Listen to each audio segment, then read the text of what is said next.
June 16. It's a story etched in our popular culture. A group of students hits the streets, marching against a racist government. The march sparks a wave of protests, paving the way for democracy nearly 20 years later. It's an epic tale.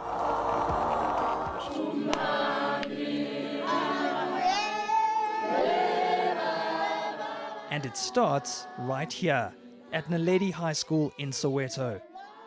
It's 8 o'clock in the morning. The school is holding an assembly, just as it did on that historic day in 1976. In the back row, a special guest. Enos Kochani was a student leader at Naledi. He wrote a letter to the apartheid government rejecting a plan to teach in Afrikaans. The police tried to arrest him. His classmates responded swiftly, planning a march on June 16. So you can see that it was a deliberate strategy by the regime to make it a point that we remain slaves, right? Who could just go and sell labor in the mines and the industries of South Africa. They were literally shutting the doors in front of our eyes.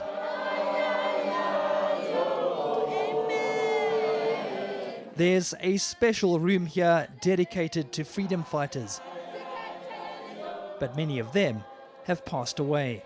My hero was Nelson Tata Madiba, so there's no other hero who can take his place, so there are no modern heroes now. Tsietsi Mashinini's statue has pride of place in Soweto. He's a legend in these parts, coming face to face with police and refusing to back down. Hundreds of pupils also gathered at Morris Isaacson High School. They were led by Tsietsi Mashinini, a charismatic young man who would quickly emerge as an enemy of the apartheid government. Some pupils at the school are now finding new heroes. They're drawing inspiration from Fees Must Fall, the campaign for higher education.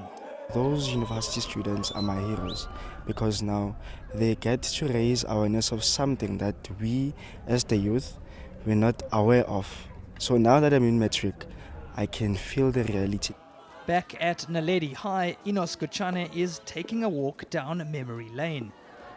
The class of 1976 may have fought for freedom, but he says the battle is far from over. Our young students are in need of more role models so that we build that type of patriotism, the type of patriotism that existed with us, who stood up against the regime. Because we wanted to build a new society. We wanted to see a South Africa that belongs to all who live in it. June 16 is a tale of triumph and tragedy, a story of heroes and villains. But in some ways, it's still being written more than 40 years later. Michael Marillier, Johannesburg. Good evening, America. I'm Sam Marlin. Tonight's jackpot is approaching $1.6 billion. That's billion with a B. The 13th of January 2016. America's lottery jackpot hits a record high. The prize, a massive $1.5 billion. But it's just the tip of the iceberg. The global lottery sector is worth nearly $300 billion, and much of it is shrouded in mystery. Jeff Kelly Lowenstein is a journalism professor based in the United States. He's leading a team which is probing the lottery sector. And that's one thing that really caught our attention, was that the size of the global lottery industry in 2014 was almost $300 billion in revenue. So that's maybe 4 trillion rand. I mean, that's just massive, massive amounts of money. International game technology is one of the biggest players, but it seems it's bending the rules. Most of IGT's operations are in the US. But just last year, it held $2 billion in offshore accounts. What's more, it's registered firms in several countries, a move which could save nearly $600 million in taxes. So on the one hand, they're running this public enterprise and then taking the profits from that money and parking it in offshore companies, which allows them to avoid paying hundreds of millions of dollars of taxes. IGT has issued a statement saying it has 400 gaming licenses around the world. It says it has a solid record, with regulators assessing its actions in each and every country. There is no evidence that IGT's actions affected the outcome of South Africa's lottery, but local officials have responded, saying they'll review the company's tax practices. We will look into those allegations regarding tax avoidance by IGT regarding in the US states, and we'll also look in terms of the implications. But what we are assured of is that in terms of the services that are rendered with running the National Lottery, everything is above board. The National Lottery paid nearly R1.5 billion to NGOs and sports bodies last year. Kelly Lowenstein and his team have created a tool showing exactly who received what. He says he wants to empower South Africans, urging them to ask tough questions. We're hopeful that people will look, ask some questions and say, wow, I noticed this group got, let's just say 20 million, and I'm really not seeing a lot of activity. What's going on here? The online tool is available on enca.com. The website is also running several features on the global lottery sector. So we're down is 34. After that, we have the number 4, and we're going to wind it up this evening with... Those stories lift the lid on what's happening in the industry, suggesting that the power rests squarely in the hands of the elite. Michael Marillier, Johannesburg. It's 5:15 in the morning. Sarah Khumalo is hitting the road, driving nearly 60 kilometers for a training session in Pretoria. Khumalo is hoping to climb Mount Everest, the highest peak on the planet. She'll make history if she gets to the summit, becoming the first black African woman to reach the top. Gender shouldn't be an issue. Where they come from shouldn't be an issue. How much they have shouldn't be an issue. They must believe in themselves. Khumalo has been to Everest twice. Both trips ended in tragedy. A massive avalanche killed 16 guides in 2014. Just 1 year later, and there's more chaos. Nearly 20 climbers die as a quake rocks Nepal. No situation is permanent unless if you allow it. So understand it, suck from it, learn from it, and move forward.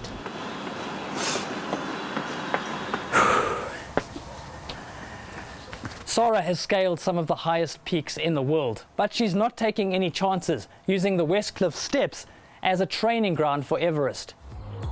Khumalo could rewrite the record books, but she's determined to help others. She's already raised nearly R500,000. That money will go towards libraries in poor communities. She says it's just one step towards a better South Africa. One step that could take her to the top of the world. Michael Marillier, Johannesburg.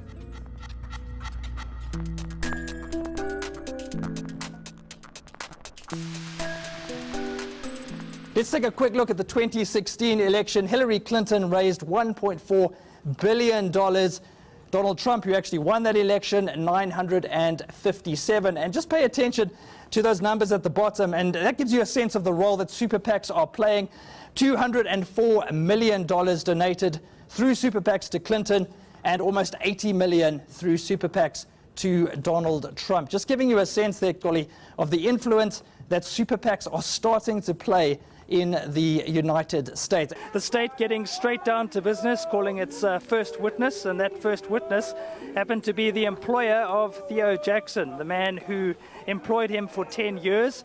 He's told the court that he felt heartache when he heard about the incident involving Rethabile Victor Mlotshwa. It really is a small creature, Jeremy, but Professor Ron Clark, who you also see just in the background over there, has managed to piece it together over the course of 23 years. Remarkably human-like, Jeremy. It's almost eerie being in the same room as this particular skeleton, which the scientists say has been around for 3 million years. So I'm now walking up the path where a group of porters and Letsecho Zulu brought the late Gugu Zulu down.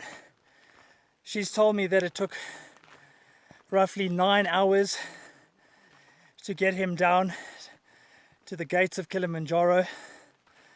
It's been almost exactly a year since he passed away. So, to use some household appliances in the mold of Stephen Hawking to try to simplify the whole idea, think of a black hole as a massive vacuum cleaner. There's our torch. As you shine that light, the vacuum cleaner just sucks it up instantly. And what happens is, as it absorbs more and more mass inside the black hole gets bigger and bigger. So you have these cosmic vacuum cleaners, Uveka, getting progressively bigger and bigger and bigger and sucking up more and more mass. But inside Uveka, a lot of activity. As you can see, I mean, there's barely enough space for me. But let's go and speak to some of these shoppers now. I mean, they've been in this queue for at least 10 minutes. Hello, everybody. How's it going? Very well, and yourself? Why did you decide to come out early on a Friday morning and buy all of this stuff? You certainly have stocked up. I can see your trolley. Because it's Black Friday, so everything is cheaper. You've come out in a group. Is it true that shoppers hunt in packs? Yes, it is. Clearly.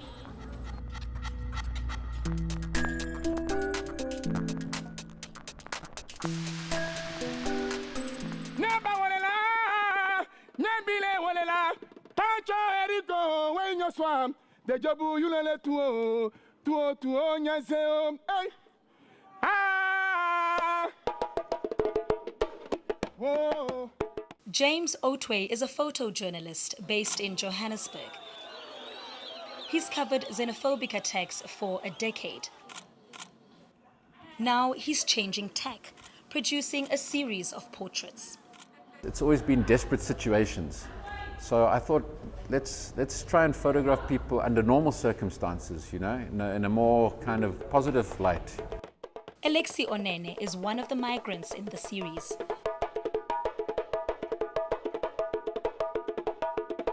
He's a professional drummer who fled Côte d'Ivoire.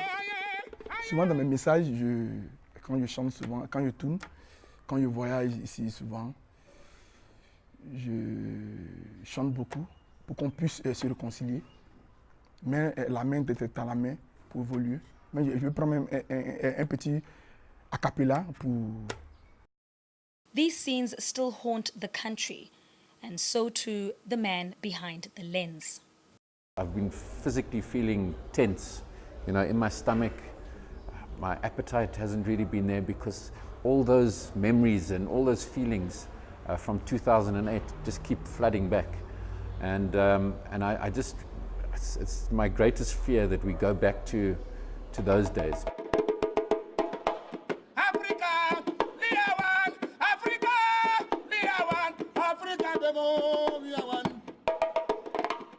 Nondabego Sbisi, Johannesburg.